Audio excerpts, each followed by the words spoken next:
My friends, there's a topic that I find absolutely, without a doubt, one of the most fascinating that I have thought about or addressed in many, many a year, many a time indeed. And what's interesting to note is that it's a subject that we can't really talk about lest we be accused of being homophobic or transphobic or something along those lines. I don't know what the subject is, but they will make these references somehow that we're being, I don't know what the word is. And it's something which I find so interesting, so interesting. And that is when you have seen people before, and you have seen people online, Instagram, sitting in front of a camera with their pink or green hair, talking about pronouns and their je and that they are not a man or a woman. And you have said to yourself, that is crazy. That is nuts. Is it? Is it? What do people say clinically? Not your opinion, not what your guesswork is. But what do the experts say? Well, it's very interesting because right now there is a growing controversy inside Russia's medical and political world. And by the way, they have said things. Putin and Lavrov has said things, I swear to God, that you would say, you know what? It's exactly what a lot of people feel. But there's been this tremendous tumult, and everybody's talking about it in Russia's medical and political world. And it's drawing international attention after a prominent Russian psychiatrist publicly and openly and unabashedly declared that homosexuality and transgender identity should once again be classified as mental disorders. As you know, in our country, this was the case until the APA, American Psychological Association, or the DSM, whatever it was, said, no, it's not, took it off the list completely. And they didn't really talk about transgenderism so much. It was mostly just homosexuality. They said, this is not a mental illness. Okay, we'll talk about that. So the comments that we're talking about, that everybody's talking about, is the comments came during the 18th Congress of Psychiatrists of Russia, where Dr. Olga, let me get this name correctly, Bukhanovskaya, Olga Bukhanovskaya, chief physician of the Phoenix Medical and Rehabilitation Scientific Center in Rostov-on-Don. And she argued that what she called a transgender epidemic, is, in effect, she said, spreading through propaganda, foreign funding, ideological pressure, all coming from the West. Are they right or wrong? Are they right or wrong? Now, before people start, remember, think about this. Because the remarks immediately sparked outrage. Outrage, as you can imagine, among LGBTQ activists and human rights organizations and many Western medical professionals. And at the same time, interestingly enough, supporters inside Russia and elsewhere praised the speech as a defense of, you ready? Traditional values and national identity. Let that sink in for just a moment.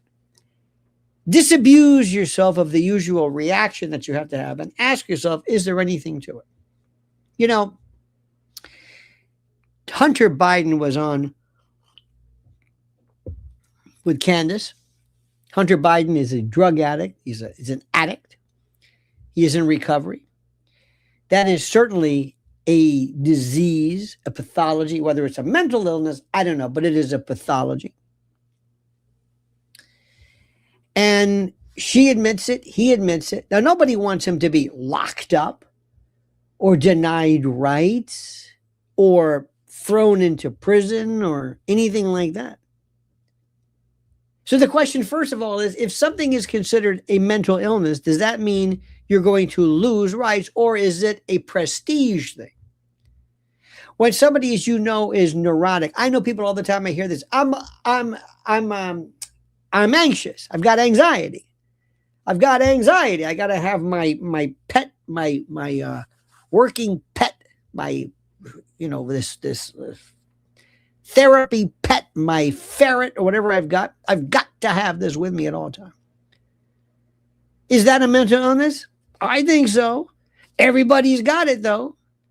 Do I want people to go into medical and into psych wards? No. Or locked up? No. But is it a mental illness? Yeah.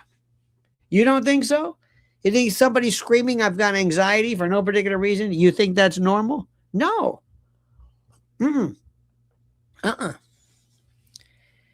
If I think I'm an onion ring, what's the difference between that and I think I'm a woman? Now, let me hear it. Wait. Remember, I'm throwing questions out. I'm going to do a Socratic method. I'm not into apodictic truth. I mean to tell you. It's a very, very simple thing. Do you believe that it is a mental illness? That it's not normal? Or, as some would say, it's just an alternative way of thinking. It's just an alternative way of thinking, and it's not in all that. Anxiety, depression, is that a mental illness? Well, yeah, it's kind of neurosis or something. I don't want people to be institutionalized. Do you think that is? Yes. Doesn't that put a stigma on them? Well, I don't know how you treat a mental illness. If somebody believes, and it might be hormonal, it might be a lot of things. If you believe that not only you are a member of a different gender, but let's say you are one of a twin, that there is a twin, or that you have twins in you, that you believe you are a twin and that your other twin isn't here. Is that a mental illness? If you think you're twins, this is a relationship that you have to the world.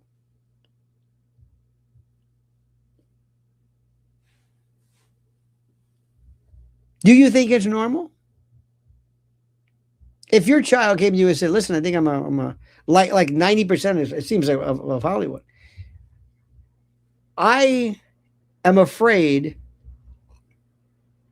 that when you tell somebody, no, that's not normal. That's not normal, and that's not just some alternative way of thinking. That does not mean you want people locked up. Now, what other people are saying is, and they're far, far more. Remember Pussy Riot? Remember in Russia? They made it. They told Putin that he was clamping down on free speech because of Pussy Riot. He said, no, they were doing this. They were disrupting a church. See, they're very, very, very serious about you don't disrupt church. You know how they used to do ACT UP, would go into churches all the time and raise all kinds of hell and throw whatever. They don't do that there. They believe in this thing called traditional values. And it's precisely, and Lavrov says it, he says it. They're not talking about throwing anybody in prison. But people are saying it most of the time. And I'll give you a perfect example. We had this kind of a friend of the family. Daughter goes away to college, and lo and behold, she's fluid. She meets some girl. She gets romantic, some little intimacy. She has her crush. She comes out not as a lesbian, but fluid. I don't know if her fluid, the tap dried up or whatever it is. I don't know if she's back to normal. But everybody said, in fact, friends of ours who were gay said, oh, that's very common. It's kind of a rite of passage in some cases. I kissed a girl. Remember that song? Remember that one? You know, that thing that goes on. So the question that I have, what's very important to understand is,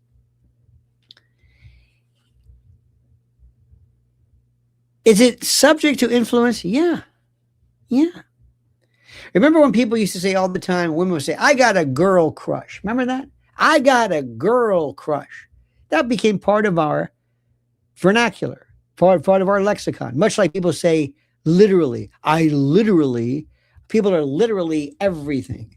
They're literally every. Erica is a big literally person. Literally, I'm literally. Okay, fine. So it's part of the way we speak. So my question to you is simply this. Does this go against our values? And if it doesn't, fine. What do you think? Because people are starting to say, wait a minute, hold on.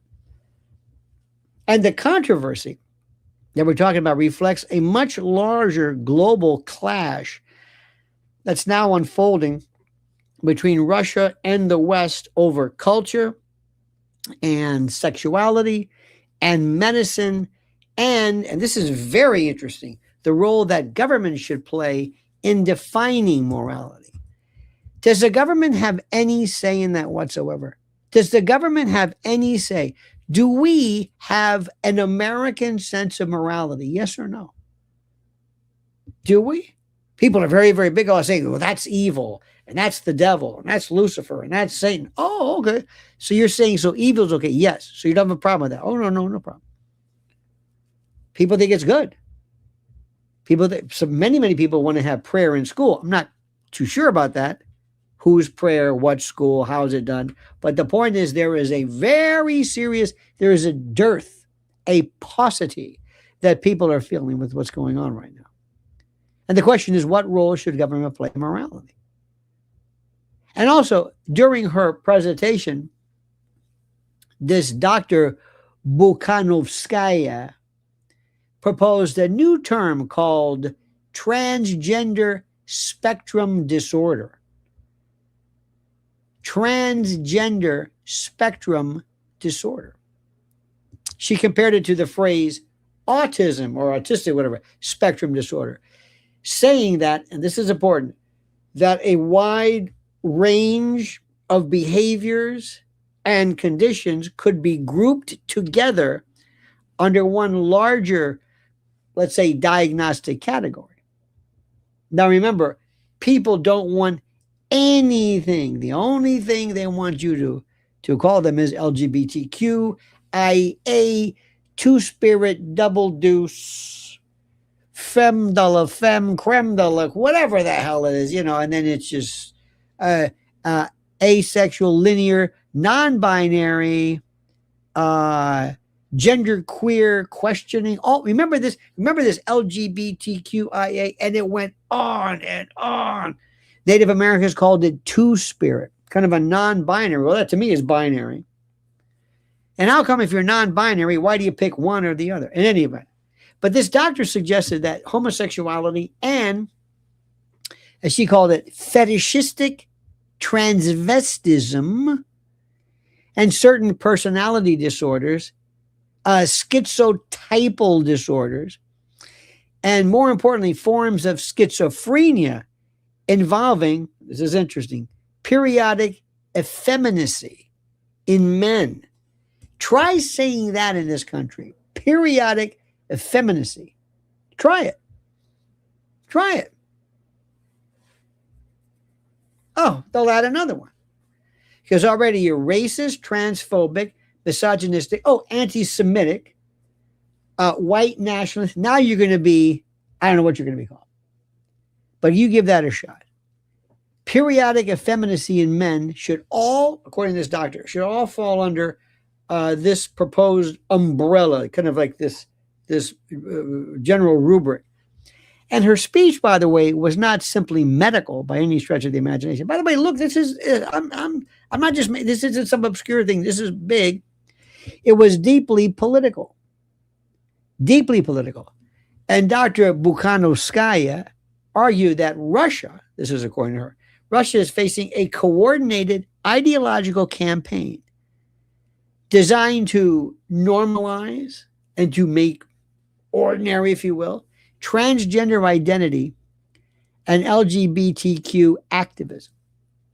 And she accused what she described as a a quote, fifth column of medicine, which is very interesting, inside Russia, of helping spread these ideas, spreading these ideas through universities and lectures and psychology programs and medical institutions. Remember the number of people. Remember when you had really prestigious, renowned hospitals and the like, renowned hospitals that were involved in, I guess, what one would suggest would be this kind of particular talk, but it was it's very interesting. They said that you had doctors actively, openly talking about getting children. Remember this? Remember this, getting children to involve themselves in, I guess, gender affirmation, puberty blocking. I like that, gender affirmation. I like this, affirmative. People who went through these. And then later on, there was one case I saw who they go through that it sterilizes them. It's just very, very serious stuff. Not only that, the mood swings. If you thought, ladies, if you thought that whatever you went through during puberty, being just a girl, was tough enough, if you think menopause is tough enough, if you think that a variety of other, if you think that,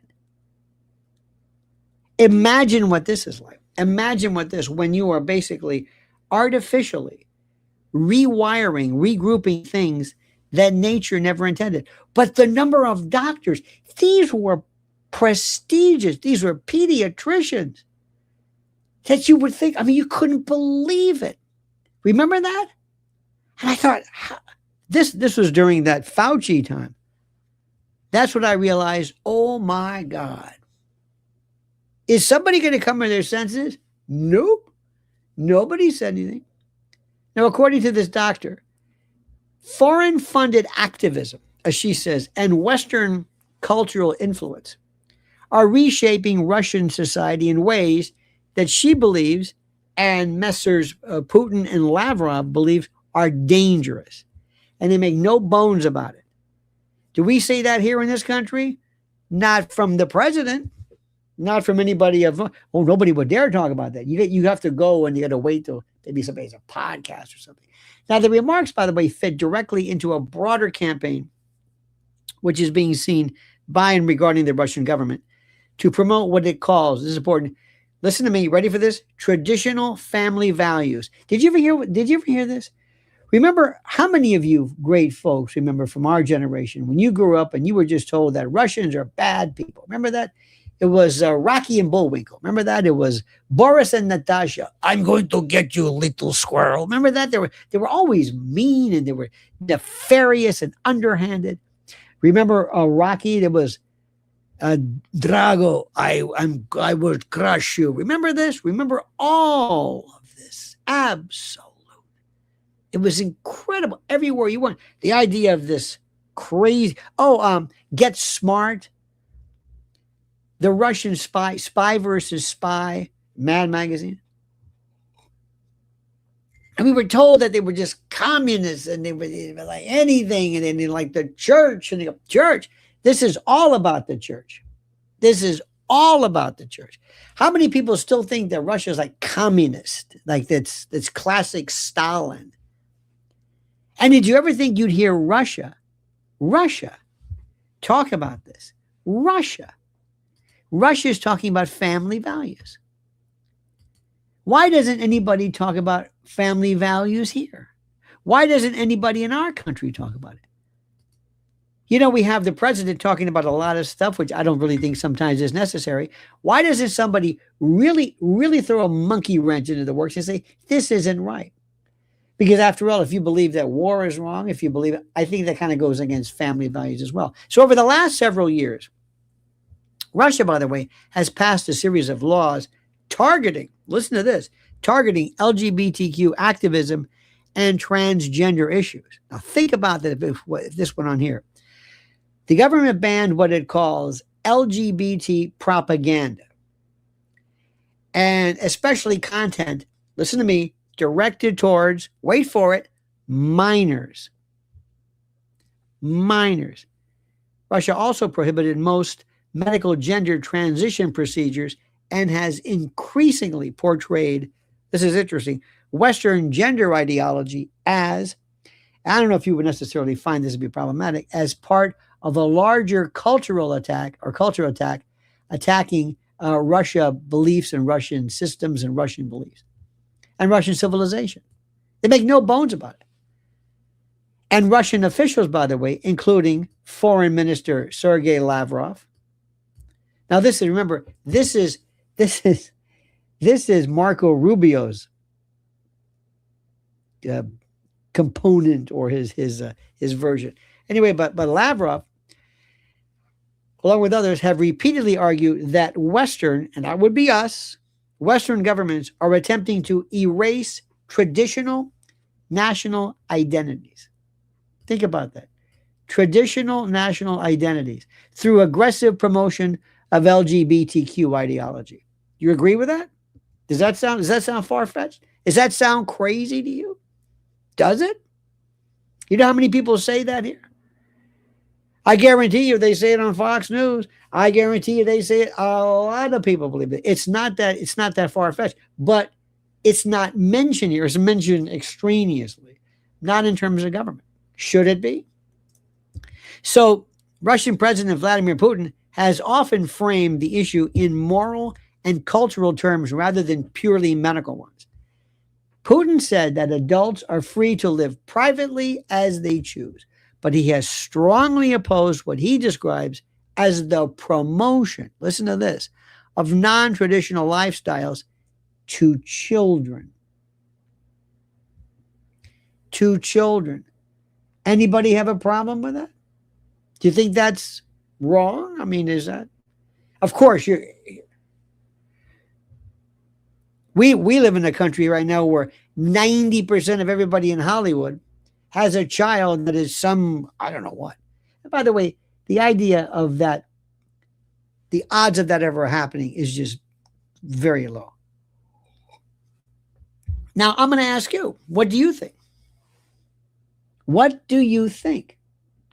What is it that is this anything that anybody would care? If somebody ran for office and they were to say this, would that make you more or less likely to vote for them? Now, to many conservatives inside Russia, this Dr. Bukhanovskaya's comments represent an attempt to push back against what they see as ideological extremism coming from Europe and the United States. But, of course, internationally, the reaction has been overwhelmingly critical. I mean, just the World Health Organization, you know those great guys, the World Health Organization, CDC, those are great people, the ones who approved all of this gender mutilation and the like. The World Health Organization officially removed homosexuality from its list of mental disorders in 1990. And in 2022, the World Health Organization's updated International Classification of Diseases, known as ICD-11, also removed, you got it, transsexualism from the category of mental illness. And major Western medical organizations, including the American Psychiatric Association and the American Medical Association, generally support the position that homosexuality is not a mental disorder and that transgender identity itself is not classified as mental illness. However, the issue remains politically explosive, as you can imagine, because history, my friends, have shown that these definitions have changed dramatically over time, dramatically. Until 1973, the American Psychiatric Association classified homosexuality as a mental disorder in its Diagnostic and Statistical Manual, the DSM. You've heard of that. I think we're up to DSM-5. Remember, it started off DSM as a means of categorizing behaviors, or I don't know if I should say this, a means of categorizing psychiatric behaviors and manifestations just for purposes of writing down for insurance and what emergency room. They didn't have any names. They don't know what else is called. And it went from just like a couple of pages to, I don't know how many pages there are right now. The same people who, by the way, came up with oppositional obstruction, whatever, behavior for when your kid's acting like a brat and acting like just a complete maniac is called they gave it a name, as though it's treatable. One would think that by giving it a name, you're better able to treat it. However, it's complete and total stigma because nobody's suggesting that you're going to lock somebody up because they're gay. Now, but for decades, homosexual acts were criminalized throughout much of the United States. Why is that? Let me tell you something. And I'm going to say this to you, and I know you haven't thought of this because you're too busy. I understand it. I understand it. Many people have suggested, Scalia, a lot of originalists and textualists have said that there is no such thing. There is no constitutional right or protection for sodomy or any other type of, quote, behavior like that. It doesn't exist. Doesn't mean it's against the law. Doesn't mean you can't do it, but there's no constitutional guarantee of it. None. That's coming up next. That's coming up next. Now, if they were to remove this, do you think the state of Texas would all of a sudden make being gay or whatever against the law? State of Texas can do whatever they want. Do you have a right to certain sex acts? Do you have a right, a constitutional right? No, absolutely not. Doesn't mean you can't do it. Doesn't mean that the state can't guarantee it. Does the federal constitution? No. No. Does the official rule book of the Tennis Association, the ATA, whatever, provide for liberty? You say, no, it doesn't cover that. It's about tennis. Exactly. Because the Constitution has something to do with that. Now, in colonial America, some regions even imposed the death penalty for homosexual behavior. That is absurd. Absolutely, positively, 100% absurd. Early American laws were heavily influenced by biblical and religious traditions, particularly Old Testament passages. Should you throw somebody in jail for this? No. No. Should you throw somebody in jail for being depressed? Should you throw somebody in jail for having an anxiety disorder? Or having a phobia? Or being an alcoholic? Should you? Should you? No. They have nothing to do with each other. But the question I'm asking you is it normal? Is it not a mental illness?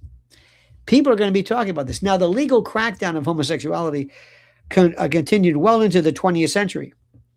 Sodomy laws remained on the books in many states until the Supreme Court struck them down in the landmark 2003 case of Lawrence against Texas. Now, by the way, without going into detail, sodomy is not necessarily everything that you think it is. Okay? It's not what you think it is. I mean, yes, it's that, but it's other activities under the terms of, quote, unnatural. Now, what's unnatural? Who knows?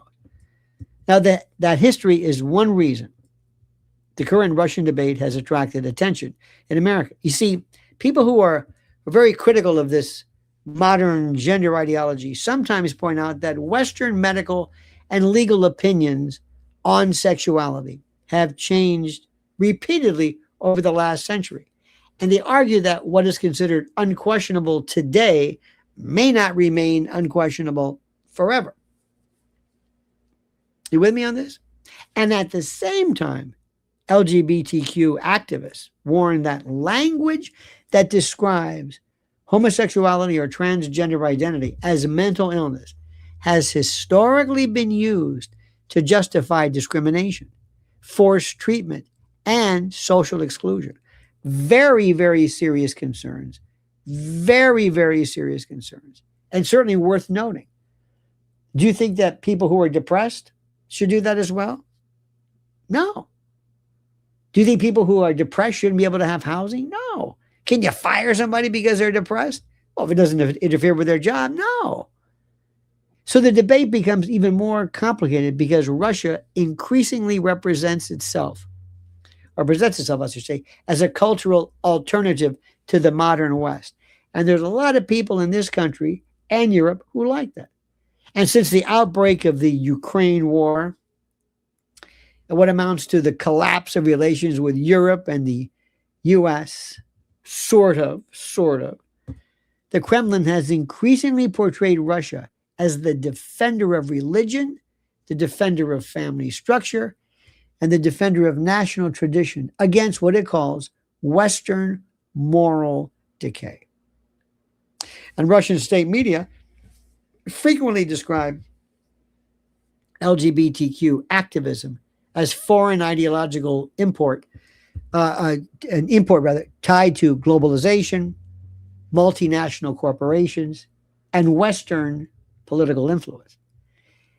Others say that this strategy is partly political theater designed to unify the Russian population during wartime and distract from economic problems and international isolation. This is the old, it's always a distraction. Epstein is a distraction. Everything is a distraction. Is it? Really? Other folks suggest that many Russians genuinely support these policies because they believe rapid social change in the West have gone way too far. And the controversy surrounding this doctor also attracted attention because of her family history. She is the daughter of the late psychiatrist Alexander Bukhanovskaya, who became famous in the Soviet Union for helping create the psychological profile of serial killer, one of I don't want to say my favorites, but one of the most interesting, Andrei Chikatilo. Anybody know that name? One of the most notorious murderers in Russian history. This guy was up there. And that connection added another layer of public fascination to the story. And meanwhile, by the way, medical experts outside Russia, think about that, medical experts. What's an expert? Anyway, strongly rejected the psychiatrist claim. Okay, so most international psychiatric organizations argue that there is no scientific consensus whatsoever supporting the idea that homosexuality itself is a mental illness.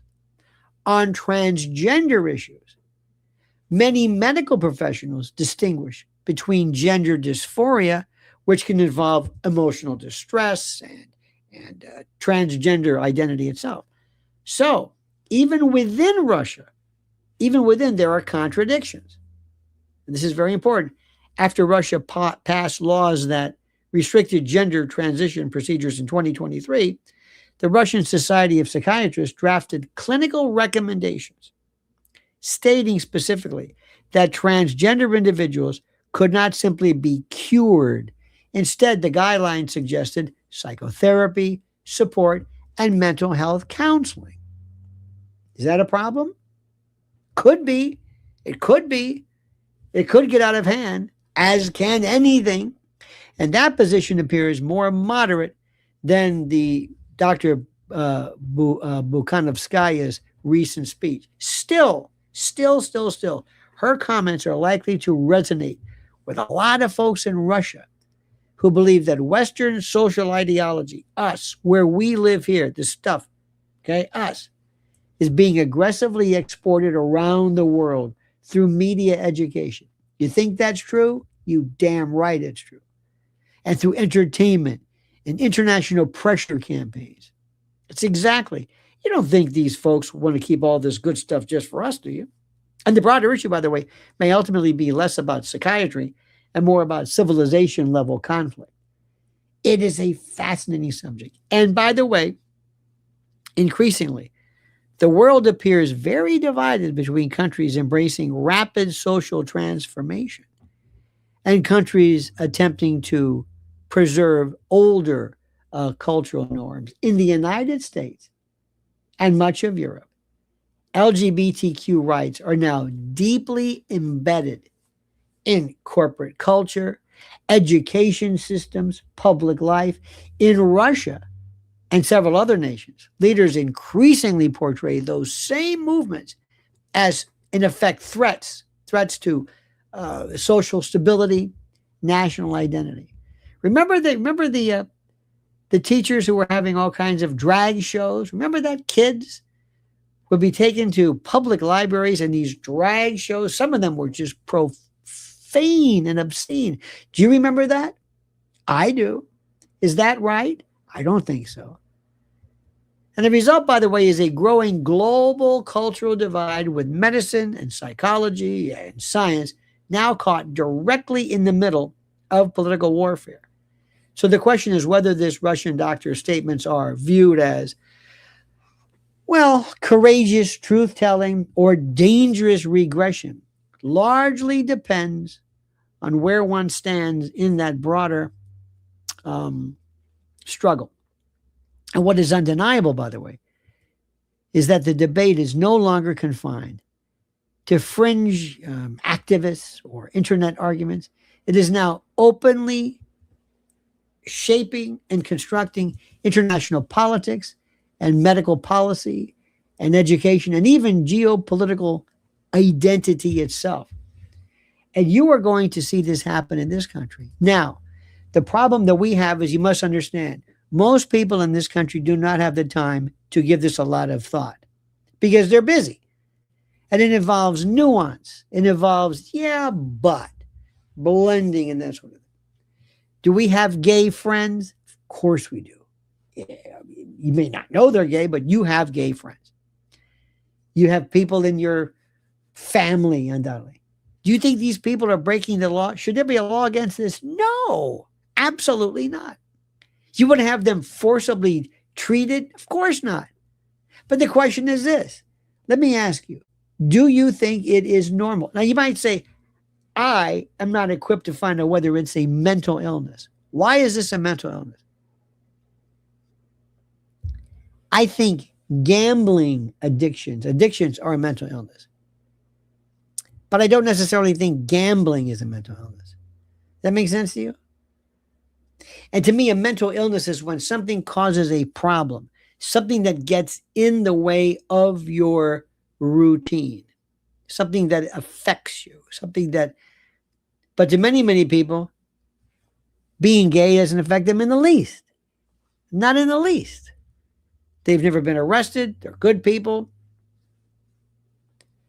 Is it a mental illness? Well, if it's a mental illness, many, many people are thriving. If it's a mental illness, there are some of the most incredibly talented people I've seen in the world are gay men. Not so much gay women. Isn't that funny? I don't know what their talent is. But in terms of fashion, hair, I'm sorry, I don't want to be, it's true. It's true. Because I guarantee you, when it comes time to getting a haircut, most people want to go to like Mr. Raoul. Remember those guys in the old days? Versus some ex-Marine Corps DI named chick. So, but is it a mental illness? I don't know. I'm inclined to say not necessarily. It can be but here's the thing. Is heterosexuality a problem? Mrs. L and I were discussing a problem which I cannot talk to you about on the air, but it involves abuse you can't even imagine between a young man, a boy, and a young girl. Is that heterosexual? No. That's called predation. That's called violence. So what's the mental illness? The mental illness is this behavior. So we got a problem with the idea of mental illness. Now the question is simply this. There are many, many people who go out to little kids who are very impressionable. Little kids do not know their favorite color. Little kids do not know a lot of things. And for you to introduce things like gay and feeling like a woman or a boy when you're inappropriate, they do not understand this. I'll tell you this story, and I'll tell you this I've told many people before. We heard this one time. This is a teacher who was giving this lecture or speech. There was a little boy or girl in his class who had juvenile diabetes, juvenile. And she sometimes would have to go to the restroom more often. So they had a deal. She didn't want this girl to have to raise her hand all the time. So she said, listen, anytime you have to go, you just go. Just go, come back, don't worry about it. So at one point, they had to address this with the class. So the teacher said, this little girl has a condition called diabetes. And because of this condition, she sometimes has to go to the bathroom. And when she gets up, she's not being rude. She's not breaking any rules. We told her that if she has to go, you just go. And that's why she went. Okay? Any questions? Nope. He said, great. He felt terrific. He said, I did probably one of the best explanations anybody could have ever made at any time regarding this story. I am so smart and such a good explainer. Okay. Well, that's not necessarily so. What happened the next day was the principal called and said, what the hell did you tell these kids? He said, what are you talking about? He said, I've got parents calling me. Their kids are screaming, claiming they have diabetes. And you told them that. He said, I didn't say that. So what happens is when you talk to kids, listen to what I'm saying. No matter how careful you as an adult think you are, they may not hear what you're saying. They may not be paying attention. They don't understand these things. That's why any kind of discussion, any discussion regarding gender, transvestism, gayness is off limits to kids. I'm with Putin 100% on that one. That's for the parents, and that's it. And you've got some 6-foot guy, 5 guy walking in with stilettos or whatever, looking like divine, freaking out some kid. No. And for you to have kids who, when they go to a teacher and they say, you know, I may have some questions about my sexuality, rather than calling the parents, what they used to do is they would say, great, we'll help you. And the law would say that they could seek gender affirmation and up to and including surgery without the parents knowing. And if the parents were to interfere, they would try to file a dependency action or some type of abuse, neglect, or abandonment claim and have the child separated and placed in foster care. This was going on in this country. That's ridiculous. So it's not just whether it's a mental illness. We went crazy. And a lot of people who found themselves being progressive were basically full of shit, where they didn't have the guts to say, wait a minute, hold it. If you're an adult, most people say, we all say this, you can do whatever you want. You can think you're an onion ring. I don't care. It's up to you. But kids are off limits. And then the bigger question is this. What do you say about a society? What do you say about a society when you can do anything you want? And you can say whatever you want? And you can be anything you want? And I've got to accept it. And you can sit there in front of your Instagram account and just talk into your phone and wax psychotic about your various iterations of who you are. No. There are huge pockets of this country that's out of its mind. And if that's not a mental illness, I don't know what is. I don't know if they're mentally ill or maybe that's it. Maybe they're just crazy. Maybe the problem isn't transgender, but crazy transgenders. Maybe it's not being gay, but crazy gay people. I don't know. I'm not an expert in this. All I know is this. If my kid tells me he's gay, I would never disown him or her, never do anything but tell him I love you. Would I be happy? Hell no. Absolutely not. Happy? No. But that's it. That child would feel just as loved as anybody else, period. And conversion therapy? Ooh, first of all, who does that? Let me ask you a question. If conversion therapy works, can I make somebody gay? Can I convert them into gayness? Can I? Do you think? Do you think that's even possible? Could I convert somebody into Sodom and Gomorrah? Do you know what Sodom and Gomorrah is about? Do you know? Let me ask you something. This is very important. And people, I love to bring this one. I'm so glad. Do you know? This is very important. I want you to think about this. Do you know? Do you know what Sodom and Gomorrah was about? What was it that made God angry? Why was Lot's wife turned into a pillar of salt? What was it that made God so angry? This is the question that I have. Anybody have any idea? Anybody? Because most people have this kind of like a loose understanding. Anybody? What was it? What was it? Tell me. What was it that really made God angry? What was it? Let me see. I'm just going to wait for a second. This is because people, they don't know. And I know this. I mean, I've said, because there's no research. It's in the name. No. The name comes from it. It's not in the name. The name comes from it, but it's incorrect. Lying? No. What does it mean? They were evil, denied justice and mercy.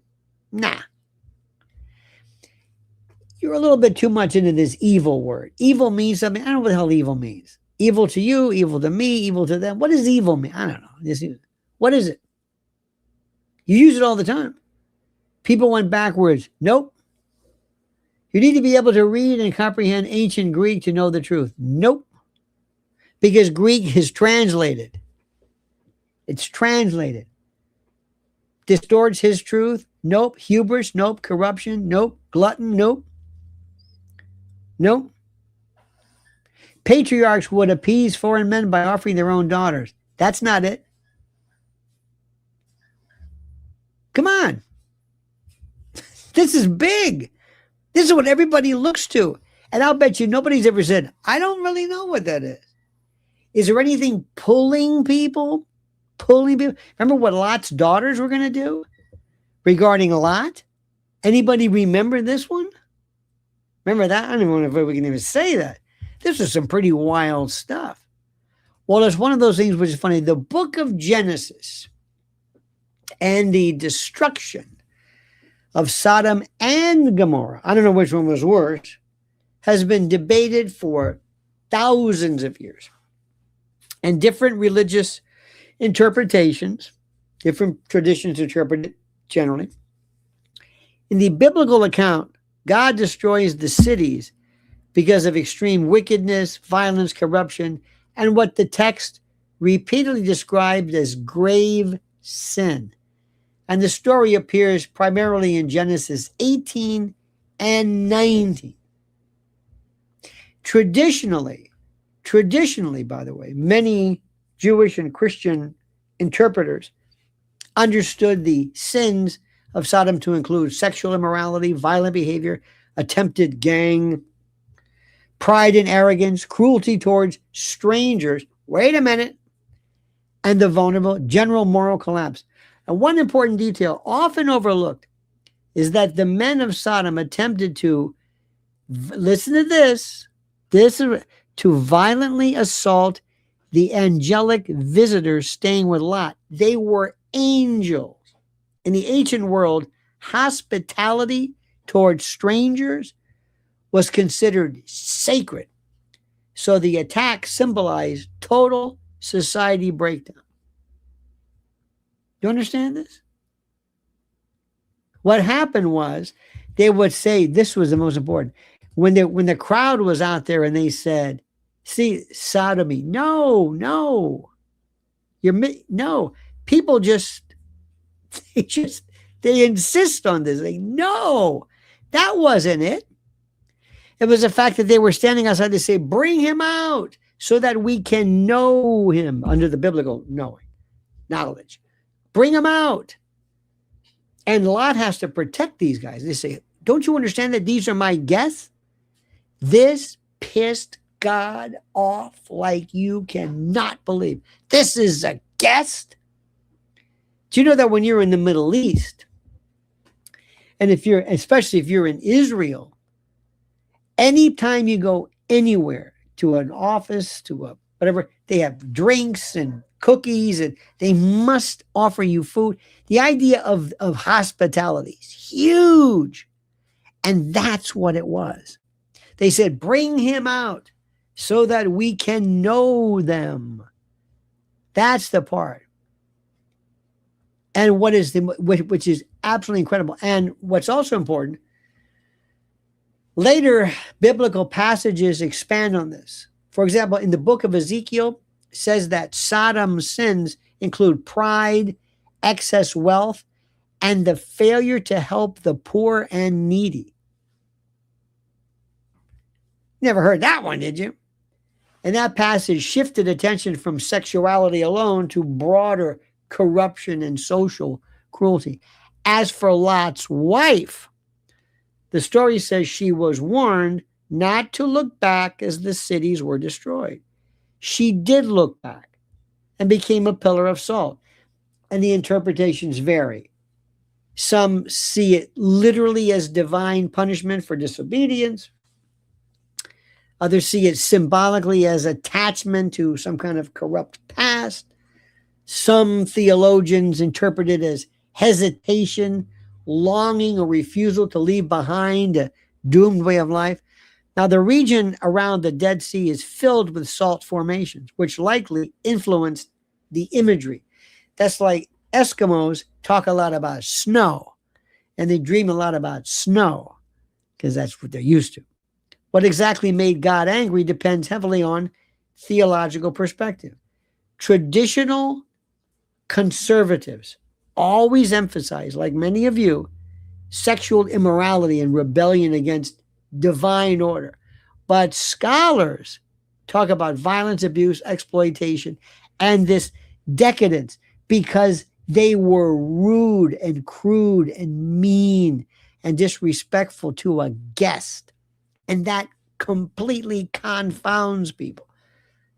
Because remember, you were never taught that. You were just taught the expression. You were taught the name. You filled in the blanks. This goes into what I always tell you. How do you know what you know? The epistemology of it. Where did you come up with this? I don't know. We just say things. We repeat things. And we just say, well, that's kind of it, I guess. And when it comes to religion that everybody fights over, they don't know anything. How about this, the fact that they said Mary was a virgin? She was born without original sin. It's different. And the words later on, by the way, interpreted by scholars, those are the people that are important. You see, what's really interesting is I always want, if there's one thing, I want you always to stop and say, you know what? I'm not sure what that means. Let me make sure I know what that means. Let me see if I know what this word means. Let me see if I'm pronouncing this word correct. Let me see if I'm saying literally too much. I did one today. I did a video, and it was comparing, actually breaking down. It's kind of interesting, I thought, what Erica does, who fascinates me. Because she is just, anyway. She says literally. Do you have somebody in your family who says literally all the time? Literally. I was literally. Why do people do this? It's this thing that we do. Just like we say, no worries for you're welcome. Thank you. No worries. No problem. No worries. Where did this come from? I have no idea. But people say this literally in this. So just as we have phrases that we use all the time, we also have things that we think we know. And most people don't. And the best part is you would appreciate your faith so much more if you knew what was critical. I remember one time talking to somebody about Mel Gibson in The Passion of the Christ. And I said, the correct phrase is Jesus the Christ. Not Jesus Christ. Jesus the Christ. And never heard that before. Okay, fine. And when I asked somebody, I said, what was his problem specifically? What was it? What was his beef? And he said, and his father, Hutton Gibson, who was responsible for the crucifixion of Christ? Who was it? Was it the Jews? Was it Caiaphas? Or was it Pontius Pilate? Now here's the other problem. It was ordained. It was determined by God. It was going to happen. For God so loved the world that he gave his only begotten son. He was going to do it. Now, I always asked the question one time, and I asked a priest, and he understood it. I said, what if Pilate had said, first of all, I'm not doing any of this stuff. Jesus, you never did anything. It's Barabbas. Screw these people. You're getting it. I'm done. Have a nice day. Have a nice day. This is important. This is important. By the way, look at this. Thanks for saying that. I'm not sure what I said. Or I have a Russian-born co-worker, co-wormer or worker, probably worker. Or maybe you're a wormer and you have been paired with another wormer, who always said, why do you guys always smile abundantly and ask people how they're doing? It sounds disingenuous. Cultural differences. It is interesting. It is. There are different things that you... But there's what we... Now, most of the time, we don't do that. Because most of us are discourteous. Most of us are, I don't know what. Now, we live in a world, I don't know, depends where you're from. I was talking, or listening, I should say. I wasn't really saying anything. But every now and then, the George Floyd myth comes out. I don't know if Russians have this. Do you think, let me ask you this. Do you think if, let's say, a Georgian, by the way, the Georgians, you can always, Soviet, their names end in Zvili, like Juvashvili was Stalin.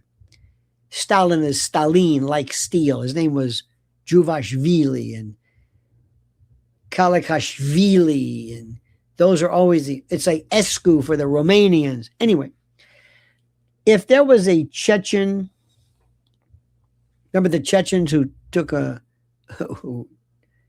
people hostage? But what would Putin have done if, let's say, they believe somebody had, let's say there was a drunk drug addict who died in police custody. And there was a picture of, I know what it was. It was an old Charlie Kirk interview. And let's say there was a picture of the police putting their leg on the neck, which was an approved police position. But that didn't kill him. What if there was a picture of him picking somebody up by the neck and that didn't kill him? What if there was a picture of somebody holding him upside down, but that didn't kill him?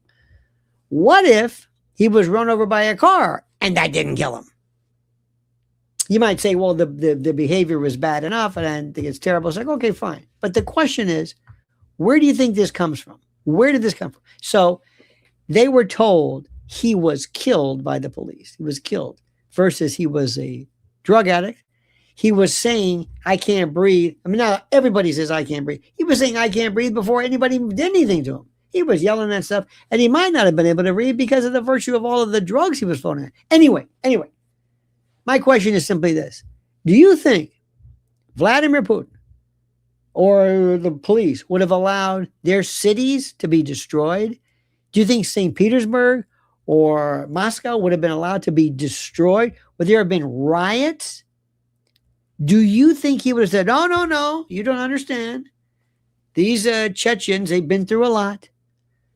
And they're, all, Chechen lives matter. And let them go and just put up the plywood. And sorry about breaking all your windows. And no.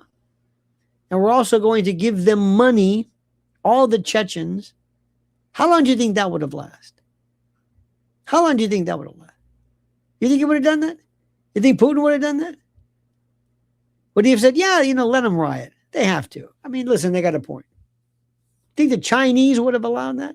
You think Xi Jinping would have allowed that? No. We allow it. Why is that? Because we allow everything. We allow everything. We allow people who are going to be... We have so much abuse for kids. We've got people in Washington who can't even make up their mind about protecting kids regarding internet bills. They hang on to the ability to spread CSAM They're hanging on to that like you can't believe. We're the most demented society. We are twisted. We are Sodom and Gomorrah. You think Putin would have done that? And the next person who comes to the microphone, who's running for office, says, "You listen to me. You put me in charge, and you'll never see another George Floyd riot again. I promise you. You'll never see any riot. Or if you see it, it'll be for a couple of minutes before we get there. It ain't going to happen. Destroying property? No. Leaving bricks on corners? We had in Manhattan. Bricks, pallets of bricks dropped off to be used as brickbats and missiles. You think Putin would have done that? No, but he's the bad guy. I'd take that in a heartbeat. I'd take that in a heartbeat if somebody said, you go wherever you want. Nobody's going to bother you. Not here. But we don't do that because we've given up everything. We've given up everything. We've given up education, language, lucidity. We walk around and it's a fog of funk and weed all the time and people or whatever. You've got every kind of freak there is walking around. You've got LA that looks like zombie land. I mean zombie. And then you've got these LA people like Samuel L. Jackson who are behind this idiot, this Karen Bass. No, we're done. No, we're done. So I don't mind telling you if somebody says, you know what, that's against our values. I would much rather say, wait a minute, hold it. No, there's something wrong with this. People walking around with purple hair telling kids that they can be a boy or a girl for whatever they want. We're not going to do that anymore. That's sick. Okay, maybe it's not sick, but you know what? Maybe it is. Either way, he's right. Kids shouldn't be affected. So let me tell you what most people are going to do. They're not going to do anything. Because most Americans they've given up. They talk a lot of bullshit, especially on Fox News and others. They talk tough, but they don't do anything. How long have they been talking about the UAPs and the UFOs? Nothing. They finally gave up on this Epstein thing. I don't know what you would think is going to be in there. And the JFK files and Bobby Kennedy's picking up snakes again. I've had enough. So there you have it, my friends. This would be a great one to talk about tomorrow. Talk to your friends. You think there's a mental illness? I want you to think, but I don't want you to answer the question. I want you to think. I want you to think about it. Run it around your head. That's all. Just think about it. My friends, I thank you so much. You have been terrific. I mean that sincerely. Do me a great favor. Please follow Mrs. L at Lynn's Warriors. Lynn's Warriors. She's got stuff coming up that is amazing. It is amazing. Amazing is another word that's overused. But she's got some interviews you're really going to love. But you must support her at Lynn's Warriors. Go now. Because a lot of the big tech people don't like what she's saying. Please like this video, subscribe to our channel, hit that little bell so you're notified of live streams and new videos. And until we meet each other again, remember, the monkey's dead. Show's over, sue ya. Dat.